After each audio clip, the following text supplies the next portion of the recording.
If we've never met before, my name's Jonathan, and my wife Natasha and I are the lead pastors here at EC, so I'm excited about that. Excited that you're here. I'm excited about fall because I like fall, and we've had a week of summer, and that's enough. That's all we get. To expect anything more in Alberta is to be selfish, and so I don't like some of the things that come with fall. I don't like pumpkin spice lattes. It's a chemical-laden beverage that's taking years off your life. But so are the scented candles my wife has going in our house right now, just breathing in toxins. But they smell like fall, and that's nice. I like those things. And you know what? I like that we're starting a brand new series of talks today called Head and Shoulders. Head and Shoulders. Now, we're going to look at a character in the Bible. His name is Saul. We're really only going to look at him for 3 weeks. It's a mini-series. I don't want you to get too attached to Saul because we're going to move on. But we're going to go from Saul, and then in 4 Sundays from now on the 20th, is it? I keep forgetting. Is it the 20th or 21st? On the 21st, of course it's the 21st, is our Vision Sunday as a church, where we look at all the different things our church is engaged in, both locally, nationally, and internationally. It's one of my favorite Sundays. We kind of tee up where we're going in this next season. We'll talk more about that land you've heard about. So that's Vision Sunday. And with Vision Sunday, we're going to start looking at the life of David. But we're going to start with Saul. Their stories are very connected. And I want to begin today in 1 Samuel chapter 9, verse 2. 1 Samuel chapter 9, verse 2.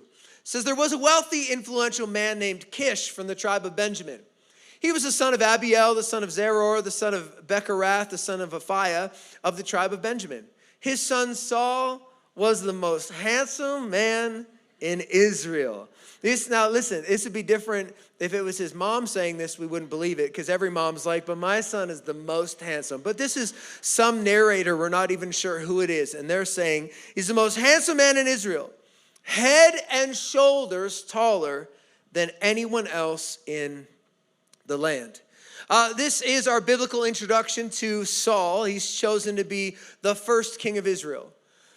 This is his entire resume. He's handsome and tall. That's it. God's people are about to blow up a covenantal structure that has been in place for hundreds of years, and the qualifications for their new leader are fairly superficial. Well, he's hot.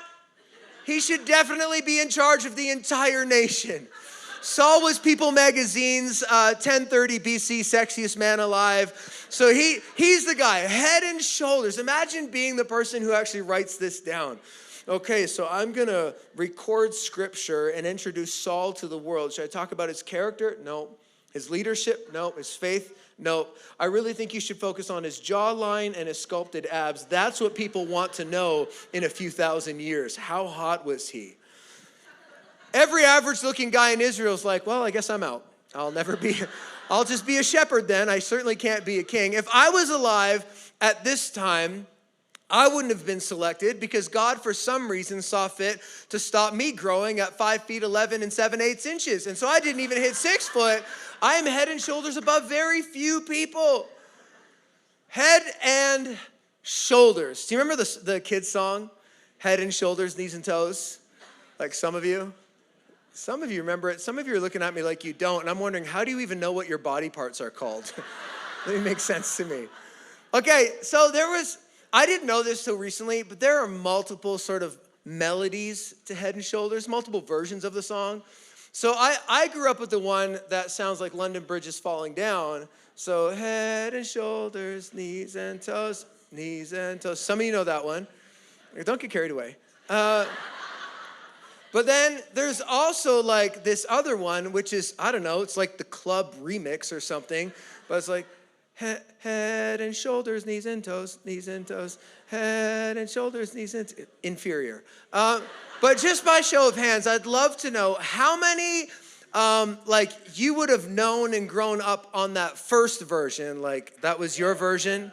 Okay, great. And then a show of hands, anybody like really attached to that second version, maybe? Yeah, that's socially awkward. I don't know if it was that awkward in the Southwest. Pretty awkward here, I'll be honest. but you know, there was actions that went with it, and you had to be coordinated. And head and shoulders, knees and toes. It's like a HIIT workout for toddlers. It was cardio. It was getting their hearts up. I think that we should probably try it together right now. So why don't some of you are like, no. Yes. Why don't we stand both rooms from the front to the back? Listen, I know some of you skipped your workout and went right for the pumpkin spice latte this morning. You need this calorie burn to try and get rid of the caloric chemicals you've taken in. All right. So we're going to go traditional melody. Traditional melody. Wait, I got to get it back in my head. Okay. Head and shoulders, knees and toes. Knees and toes, feels good. Knees and toes, one more time. Head and shoulders, knees and toes. Eyes, ears, mouth, and nose. Okay, now, some of you are funny, man. Everybody else is doing it, and you're like, I will not. Was that your attitude when you were in preschool, too? Everyone else is doing it, like, I will not. You're holding your juice box. This morning you got your coffee. I will not spill this coffee. Or maybe you're worried that if you try and touch your toes, you'll never get up again. They're gonna have to stretcher you out or turn it into a healing service. But here's where it got interesting, is that you would always try to do it faster. That's what made the song fun. And so we're gonna try it again. We're just gonna pick the tempo up a little bit and try and really throw out somebody's back. Okay, here we go. Oh wait, head and shoulders, knees and toes, knees and toes, knees and toes. Head and shoulders, knees and toes, eyes, ears. Oh, dang it. You see that? I went eyes, ears. Okay, it gets confusing the faster you go. Now, if we were in EC Kids and this was happening, someone would shout out, faster! And the teacher would be forced then to try an even faster rendition. I wonder if there's anybody in the room today that wants to try it faster. Faster, okay. See, the inner child. Here we go, all right? Southwest, I hope you're ready. We don't want anybody seriously injuring themselves here. All right, speed round. Okay, here we go. Head and shoulders, knees and toes, knees and toes, knees and toes. Head and shoulders, knees and toes. Eyes, ears, mouth, and nose. Whoa! You did it! Okay, have a seat. Man, I am impressed. I'm impressed. Okay, the whole point of the song is that you're identifying these external features. And I get it, it works. That's what makes it a great action song. If you were to try and make it about internal features, it would be confusing. If you were to try and make it like heart and mind and spirit, soul, like where do you point for those things? Spirit, soul, heart and mind, spirit. So you could do like integrity, motives, desires. But it doesn't work as well when you make it about the inside. The prostate. Okay, I'll let you touch your prostate. Have fun back there. Okay. Saul's rise to the kingdom was built on external strength. His eventual fall, and we're gonna read about it, we're gonna study it, we're gonna end up contrasting and looking at the difference between Saul's life and the life of David. His rise to the throne was built on external things, but his fall was because of an internal compromise. See, Saul's issue, he looked the part, but he didn't have the heart. And what I'm realizing and have realized as I've dug into his story a little bit, it's easy to look Christian. It's much harder to live Christian. We'll learn from the life of Saul that looking the part doesn't build a kingdom that will last. Looking the part doesn't guarantee a legacy that matters. Looking the part does not help me raise my kids. Looking the part does not help me have a God-honoring business or love my wife. Looking the part doesn't matter much when life gets hard and we face trials and diagnosis and we don't know where the next paycheck's gonna come from. We don't know what's gonna happen next. Looking the part will not transform a city or change a nation. Looking the part is one thing. And it's become all too easy as Christians to simply look the part. Culturally, are we just looking the part or are we living with the right heart? Are we actually living the life? It looks the part for us to show up and gather. It looks the part for us to have a church that you can find on a map and there's a building and it says church. It looks the part to be able to say, yeah, I'm a Christian, I go to church. But are we looking the part or are we actually living out the life that God has called and created us to live. Listen, we are in a growth season as a church, which means we're in a growth season as individuals, which means God wants to take us deeper. And if we're going to go from looking the part to living the life, we're going to have to trade up our preferences for convictions. We're going to have to trade up being fickle for being faithful. It's a different call. We're going to have to trade up. I want to live a legacy life. I don't want a quick fix. I need discipline more than I need to pursue my desires. It's different when you don't just want to look like a Christian. So I want to go back to the story of Saul and see what we can learn as we go on this journey of what it is to really live the life. To get context for why Israel wanted a king, we got to go to 1 Samuel chapter 8. And it says this: when Samuel grew old, he appointed his sons as Israel's leaders. I'm sweating. That head and shoulders did not, been trying this whole time not to have to stop to catch my breath. That fast round was lightning fast. The name of his firstborn was Joel, and the name of his second was Abijah. And they served at Beersheba. But his sons did not follow his ways. They turned aside after dishonest gain and accepted bribes and perverted justice. So Samuel is a judge in Israel. Earlier this year, we studied the judges of the Bible, and they were particular individuals raised up by God to be a voice to the nation. In particular, they were elevated in times of crisis, used by God to free the people. Now, Samuel, who has seen great victories, the Bible tells us is very old, and he makes the mistake of appointing his sons to be leaders with him in Israel. This is problematic for a couple of reasons. The first one is the LeBron problem. There's some nepotism at work here. You see, if you don't know, LeBron James kind of held the Lakers hostage, made sure they drafted his son Bronny James because he wanted to be the first father-son duo to ever play together in an NBA game. The problem is Bronny wasn't really qualified to be an NBA player. It's the LeBron problem. Samuel still has some game left. He's not going anywhere. But this nepotistic move to put his sons into a position of power with him, into a position of authority with him, would prove costly. See, judges weren't supposed to be picked by their daddies, just like NBA players aren't supposed to be drafted by their daddies. Judges are supposed to be raised up by God and appointed by God and anointed by God. It was not Samuel's place to elevate his sons. The second issue, they're crooks. They were dishonest. They accepted bribes. They abused the position. And it was Samuel's sons that essentially grabbed the thread and began the unraveling of the covenantal structure of Israel that had been in place for generations. So verse 4 tells us that all the elders of Israel gathered together and came to Samuel at Ramah. They said to him, "You are old, and your sons do not follow your ways. Now appoint a king to lead us, such as all the other nations have." But when they said, "Give us a king to lead us," this displeased Samuel, so he prayed to the Lord. Just a little side note there. That's how you handle your critics. He's displeased, but he prays. These people that displeased him, they were the elders. They're the old political guard. They're the influential tribal leaders. And they come to Samuel saying, "Samuel, we want a king." Now, it'd be one thing if they just came nicely and said, "Hey, we've got concerns about the weaknesses of the judicial system of leadership." And no, but they come to Samuel. They're like, "Samuel, here we got two issues. You're old and your sons have screwed everything up." I'm taking that personally. I'm probably offended. Samuel prays.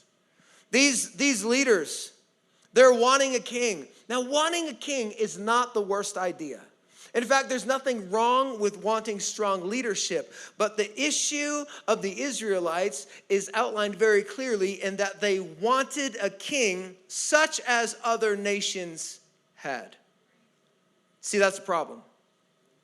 Since the inception of the people of Israel at Mount Sinai, the whole mantle, the whole thing, the whole deal with being an Israelite was that you were set apart by God, chosen to be different.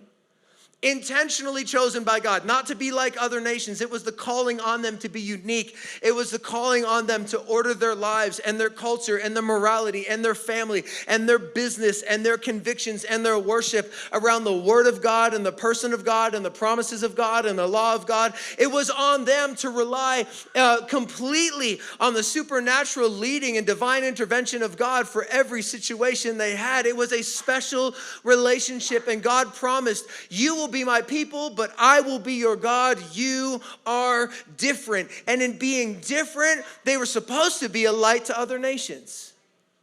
So what we have here is not just a political problem. It is a rejection by Israel of their God-given identity. By saying we want a king just like everybody else, what they're saying is we no longer want to be Israel. We don't want the unique gifting. We don't want the unique call. We don't want the unique purpose that you placed on us. We don't want your way. We don't trust you with our future. Somehow they seem to have forgotten that the only reason they were where they were in the first place is because the hand of God had been on them this whole time.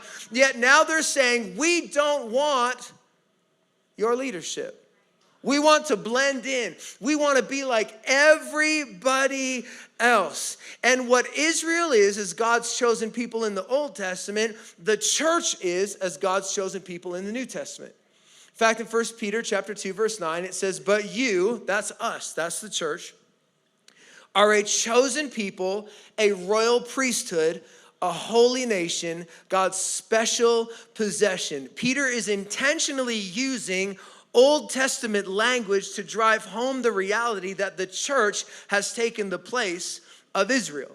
Why? So that we may declare the praises of him who called us out of darkness into his wonderful light. See, once we were not a people, but now we are the people of God. Once we did not receive mercy, but now we have received mercy. In the King James Version of the Bible, it says that we are a peculiar people.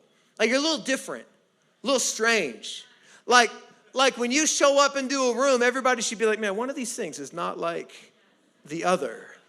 That's how it's supposed to be. Some of you do that just all by yourself with your personality. But I'm saying, like, there's something on you as a believer that should separate us. You're unique. That's the call. I'm sorry if you didn't know this, if you thought that maybe when you said yes to Christianity, you'd still be able to blend in with the rest of the world and do all the things you used to do and say all the things you used to say and be with all the people you used to be with. But the truth is, standing out comes with the territory. It actually is in the job description. If you are a royal priesthood, a holy nation, a peculiar people, you're not supposed to be like everybody else. We're in the world because we're supposed to influence the world and we're supposed to point them to Christ, but we're not of it. Israel's identity was a missional identity. And so when they decided to give up their identity, they were also saying no to God's purpose and God's mission. And you can't be God's people without being on God's mission. It doesn't work like that. That's actually a bit of a defining line. Like you can look like a Christian, but unless you're determined to live that life and do your best to live on his mission, you're not really a Christian. Doesn't work. They come to Samuel, we want a king just like everybody else. They wanted a king to fight their battles. They wanted a king to drive back enemies. They wanted a king to give them some protection because the Philistines were a constant threat. The people no doubt felt weak, vulnerable, and exposed, and out of their weakness, they come looking for a king. I've got a few observations today that I think are going to help us. The first one, for all of you that are taking notes, which looks like it's most of you, that's great, is number one, be careful who you crown.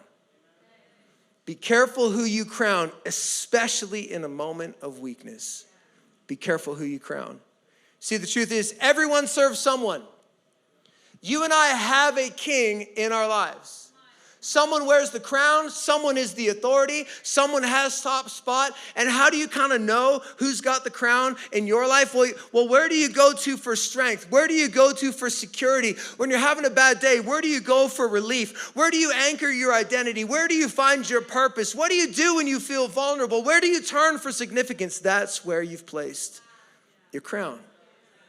And we love to crown artificial kings. Oh, we love it. It's almost in our nature to crown artificial kings. We like to crown the king of comfort. Why? Because comfort never asked me to change. I don't want to change. I want to be a Christian, but I don't want to change. Guess what? You can't be a Christian and not change. We like to crown the king of control. Why? Because control will trick you into thinking that you're still in charge. You cannot be a Christian and be in charge. If you're a Christian, God's in charge. We like to crown the king of our culture. Why? Because everybody else is worshiping that way, and everybody else gives their life to that thing, and everybody else is doing it. It feels safe. I'm just going to feel safe and do what everybody else is doing. We crown culture.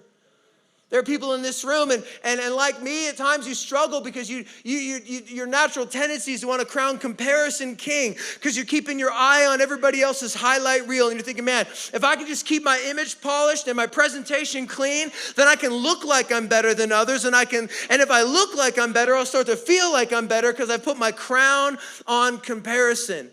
What about the crown of cash? I don't know if you've noticed, but I've got C words for everything, and I don't even think I'm half done. The crown of cash. What is that? Well, if my bank account is full, then my soul is too. But what you'll realize quickly is that having a lot is never enough, and rich is a moving target, and it doesn't matter what you have, you'll always want more if that's where you're looking for your significance, and a full bank account can still result in an empty life, and you got to be careful what you crown. We like to crown clout, power, influence. Man, I'll put the crown and make clout king, because as long as I've got followers and as long as people respect me and as long as I've got authority somewhere, then I'll start to feel better about myself, and it'll satisfy that little need I have on the inside. We like to crown clout. We crown chemicals.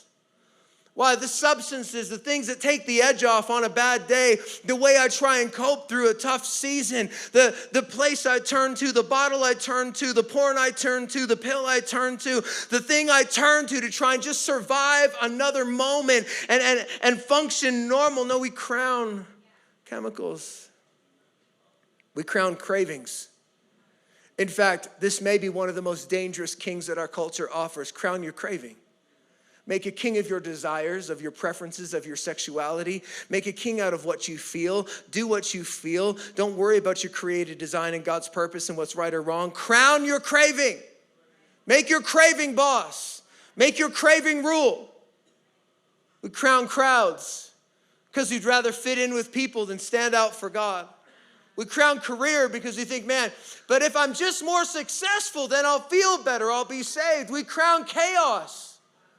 What does it look like to crown chaos? Well, I'm going to keep my schedule busy, and I got to keep jumping from this thing to the next thing, and I need to keep posting about it. I need to let everybody know how busy I am, because if I'm busy, I've got value. If my schedule's full, then I must be needed somewhere. I just got to stay busy. And some of you are crowning chaos because you're always looking for a fight, and you're always looking to be offended, and you're always at war with somebody. And if you weren't at war, if you weren't in chaos, you wouldn't know how to function. But you get up in the morning, and you got to have an enemy, or else you wouldn't even know how to deal with yourself. And we crown chaos and make it king.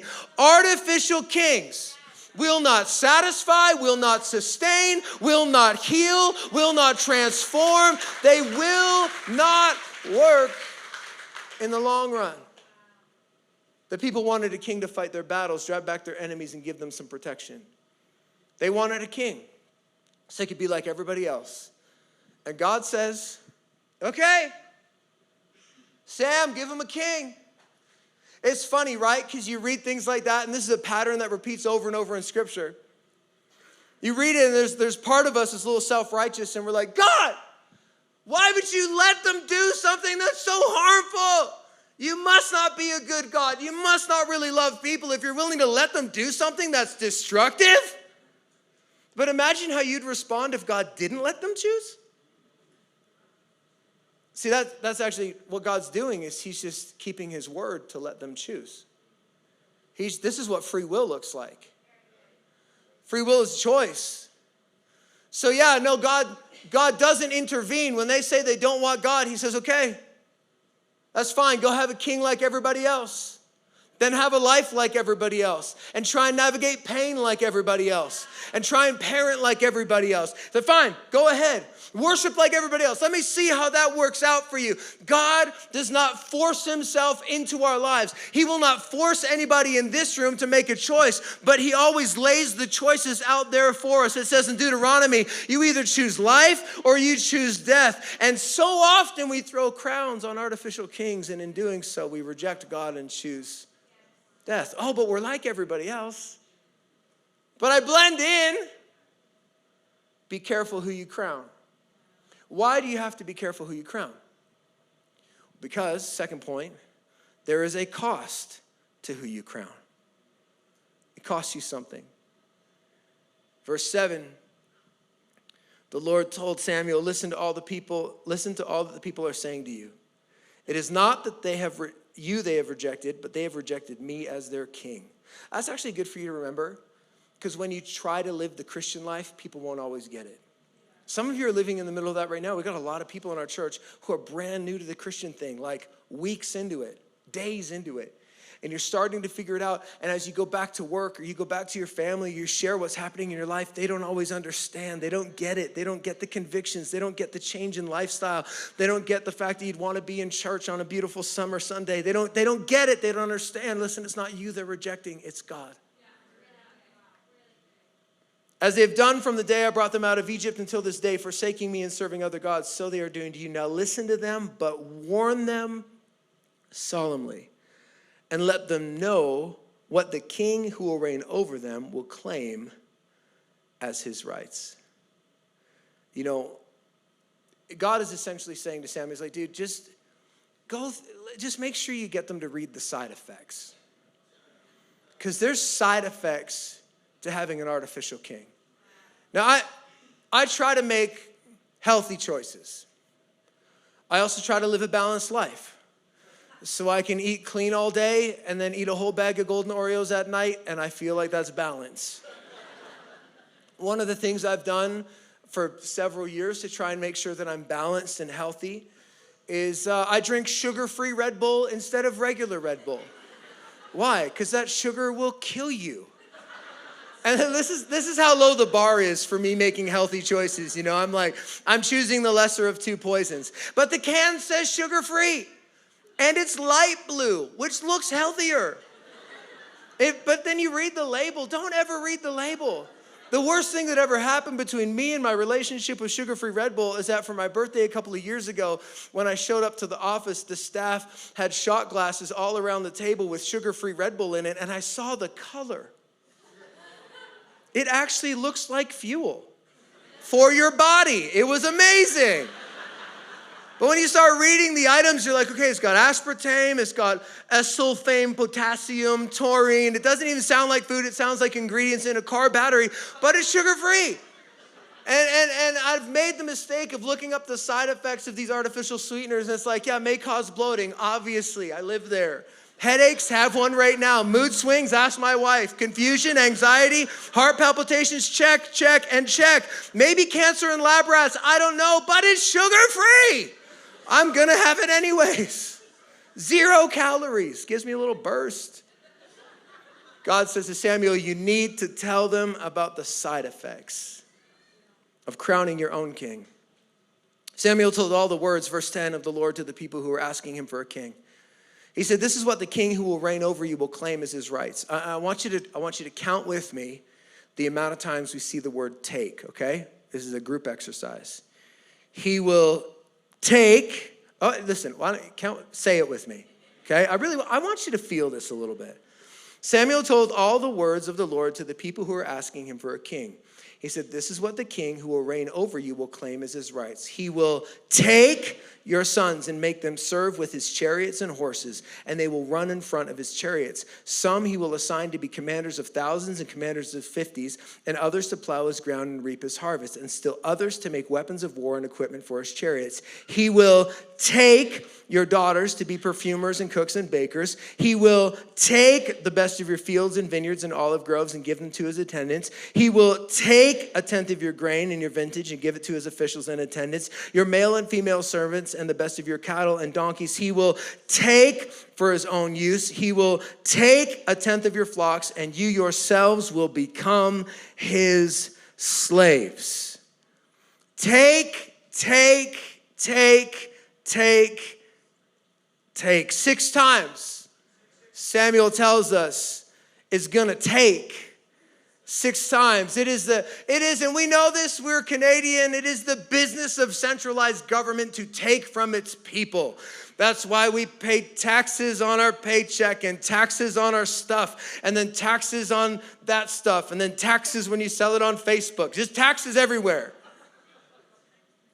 But there are implications spiritually when Samuel warns and says, hey, listen, it's take. What are those implications? Well, the first take is that he will take your sons. Brought into the military. The implication for the Israelites, the king will draft their sons for his army and his chariots. Families will lose their children to endless wars, not participating in God's mission.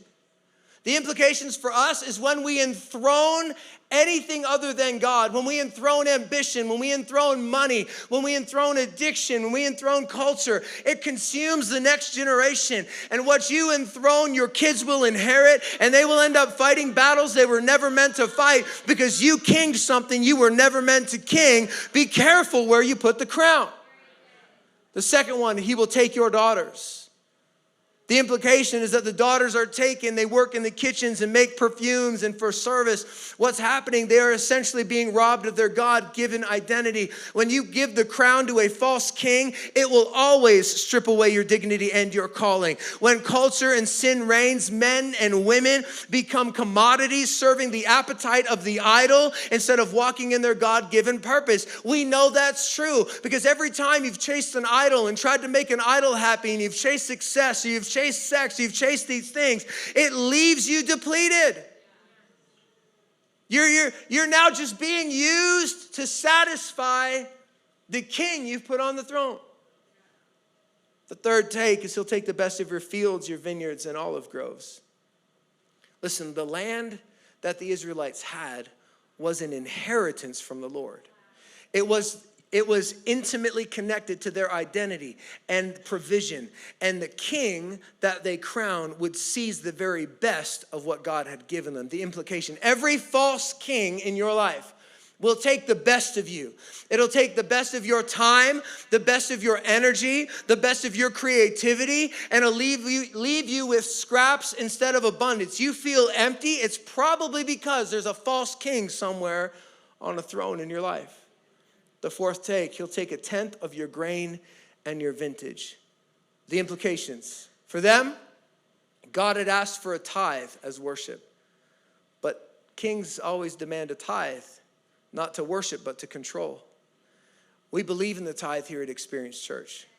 We believe that we should be giving 10% of everything that comes in to our homes, to our lives. We give it back to the Lord as an act of worship. We believe that when I give God the 10% first of everything that comes in, that God then blesses the other 90% that I have left over. We believe that the tithe actually unlocks the windows of heaven so God can get involved in your life in a supernatural way. We believe that when we tithe, and I'm just talking this is me personally, backed up by scripture. When I tithe, I'm actually saying to God, God, I trust you. You're my source. You're my provision. You're where like every good and perfect gift comes from you. When I tithe, I'm positioning my heart in the right space. And so if you're always stressed out and always feel like you don't have enough, could it be that you haven't actually done the most basic principle involved in trusting God and say, God, here's my tithe, and then watch him bless everything else?